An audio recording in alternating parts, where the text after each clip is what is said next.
Ja, in de hemel is geen bier. En daarom drinken wij het hier. De kreet, wie kent het niet? Nou, daaromheen heb je dan het liedjes van oudsher, denk ik, bij de mensen wel bekend, niet bekend, weet ik niet. Dan pak je het arrangement aan en dan gaan we er eens over nadenken. Hoe zou het dan moeten klinken als wij erop gaan nemen? Ja, en dan gaat het eigenlijk vanzelf in de studio. Je begint met iets. En dan zegt Wesley van, hey, misschien moeten we dit doen, misschien moeten we dat doen. Dus je zoekt altijd een liedje wat goed bij past. En we proberen altijd wel hoe het dan trend, wat is een trend? We hebben als Mulder en Mulder, je bent altijd op zoek naar een geluid, naar bepaalde liedjes die bij je. Het ene liedje past wel bij je, het andere liedje past niet bij je.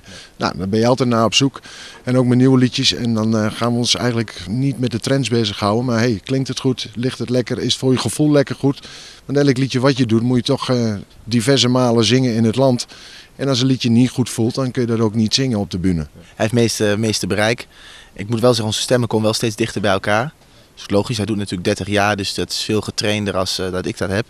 Maar het komt wel steeds, hoor ik ook wel aan liedjes, als ik Cheerio luister, dan klinkt dat wel goed. Maar als ik nu luister met de platen nu, vind ik het qua kwaliteit nu mijn stem veel beter geworden.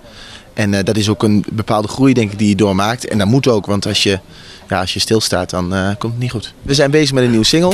Daar zijn we net mee begonnen. En ook weer ideeën en wat uitwerken. En we willen graag een album uitbrengen in september ongeveer. Met alle, klinkt zo stom hè, hits. Maar met alle liedjes die het goed gedaan hebben, laten we het daarop houden. Normaal als wij zeg maar een clip in Nederland opnemen, dan hebben we een bepaald idee. Zoals met Butterfly was het idee van de paarden en dan met de jongens die het maken hebben we weer andere ideeën. Kan ook maar zo bijgesteld worden hoor. Maar... Ja, dat wordt allemaal wel bijgesteld. Maar hier in Oostenrijk gaat het vaak om mooie beelden gecombineerd met gezelligheid. Met mensen die gezellig meedoen en het sfeertje overgebracht wordt in de huiskamer als het ware op tv. Dus dat is het script, gezelligheid.